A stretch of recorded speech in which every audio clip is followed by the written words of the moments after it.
Alex. And in about 15 minutes' time, our next roundtable is looking at getting members in the door. So do stay on with us for that. But in the meantime, really, really keen to introduce you to Rob Smyth, who's joining us now. Rob is the CEO and founder of UNIT, which is a really, really exciting concept, and partner of Glofox as well. Rob, how are you?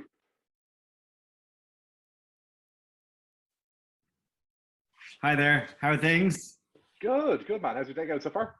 Yeah, it's a busy one. We're in the middle of launching a new studio here in London, so it's all hands on deck. I'm kind of project managing the whole fit out. So Awesome. kind of a jack of all trades really over here.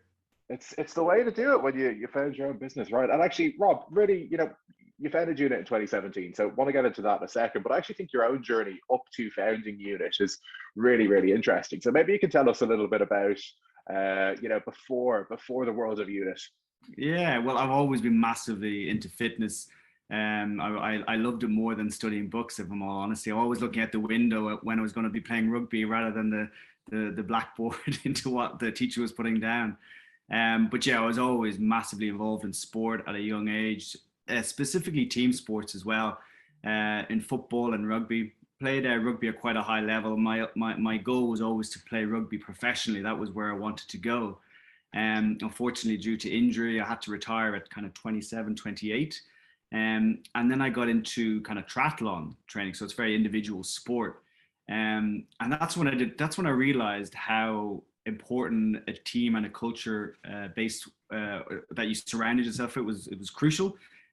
Because working alone and in a single sport was quite lonely, and you weren't going out to wars, I would say, and winning as a team. And that's where the whole unit, the ethos came, that working together from to go out and to win and achieve together. I was a bit of a geek when I traveled to 30 different countries while I was in my college years, and each city that I got to, I would go to the local gym, local fitness or whatever it was, and do the classes and take little notes down and understand what the pros and cons of that class was, what the teacher and instructor was like. And I learned so much.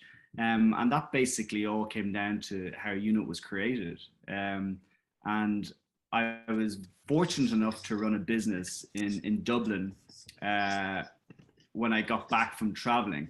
I had no money left, so I was basically when I got back to Dublin, I was like, well, what am I going to do? So I contacted a few hotels and wanted to run their gym. And long story short, that did quite well. Hired 3 to 4 personal trainers, and then I opened up a project manage or an event management company, and we did fun color runs around Ireland, which helped me raise capital to move to London to open up UNIT. Awesome. There was a little bit of, franchising experience in there as well. You worked with another fast-growing chain as well. Before we even sort of go into that, I suppose, tell me then, I suppose if you sum up the UNIT USP, like what is UNIT all about? I think you've already touched off, but if you just summarize it. Yeah, we're a strength and conditioning group training facility, and we're trying to change the group training kind of ethos and game, where it's not just about going and it's sweating and burning as many calories as possible. There's a little bit of thinking to be done behind it, and we do all the thinking. So we have a very scientific phase type of training that we offer all of our franchisees.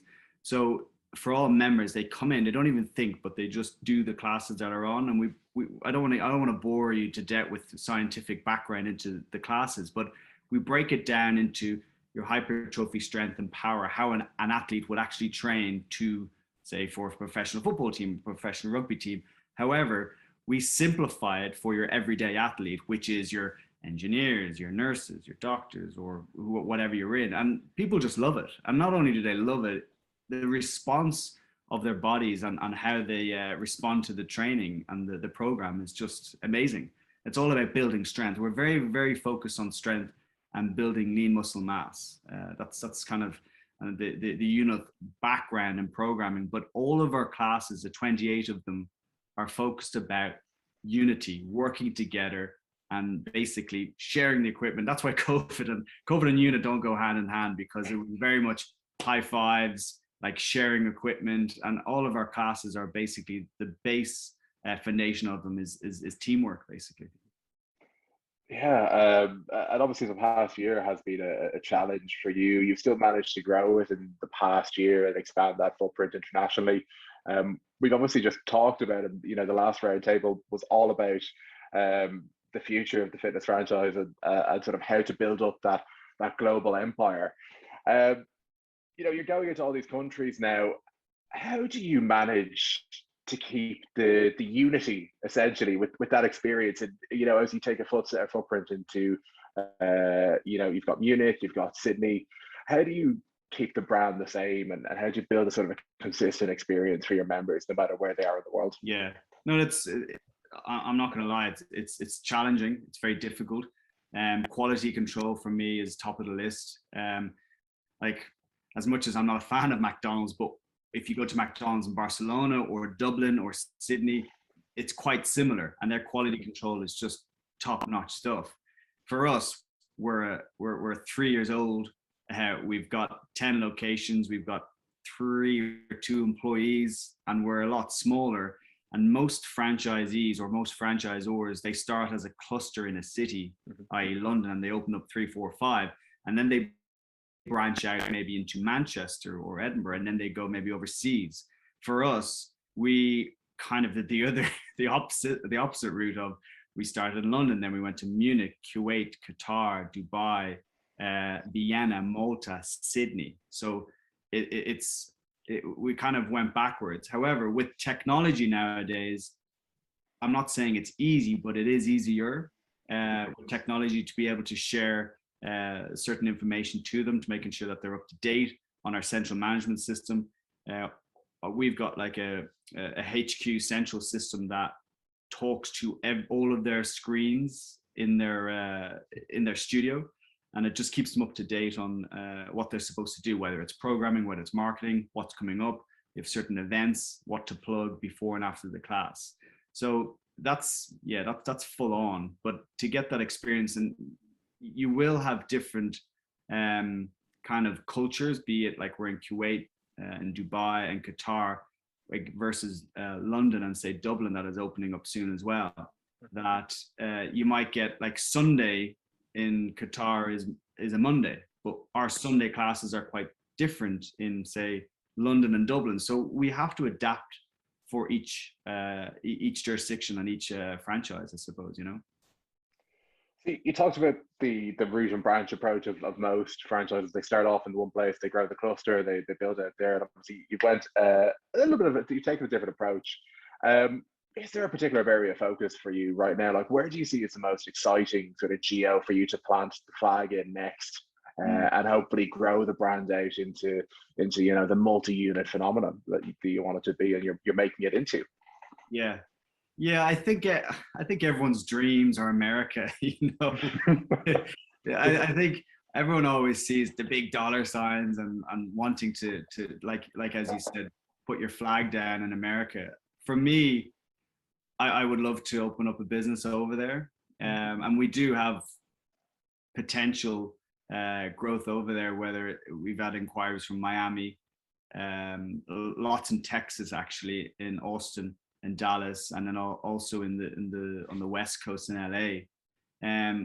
But to be honest with you, I love the Middle East. I've been over there a few times, and that is, to be honest with you, that's our strongest market. We're in 3 different countries there, and we're shooting to open up in Saudi as well, and Abu Dhabi.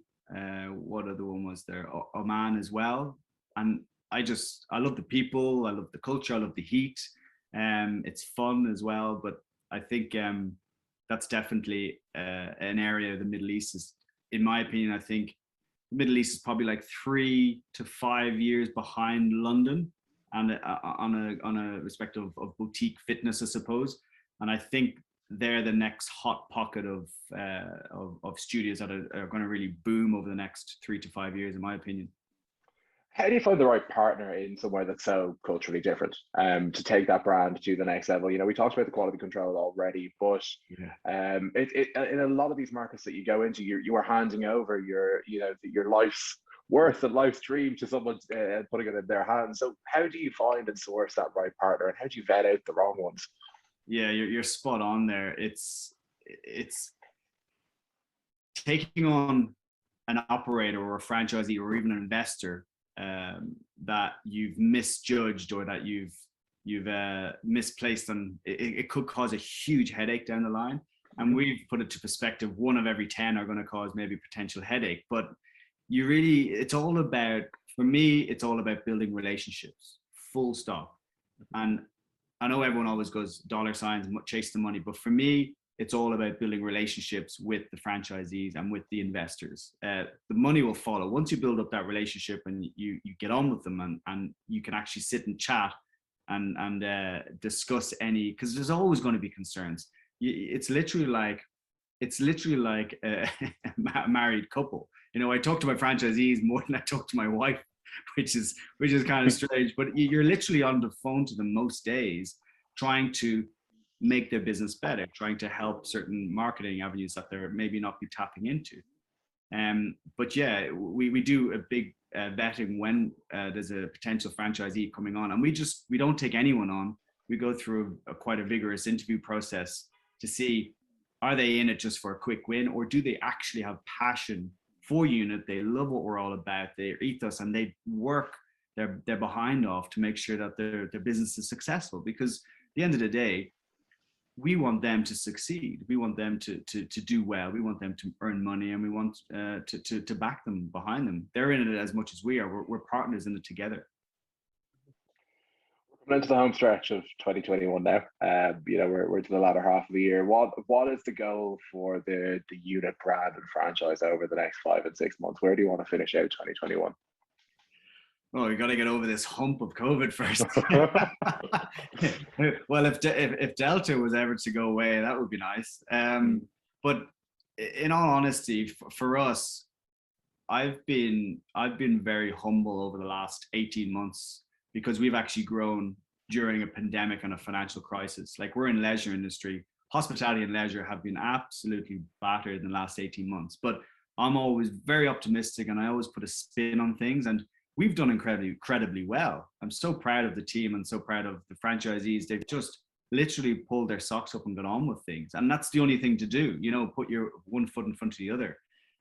But for me, for the next 6 months, is just to look after the current franchisees that are with us and have supported us.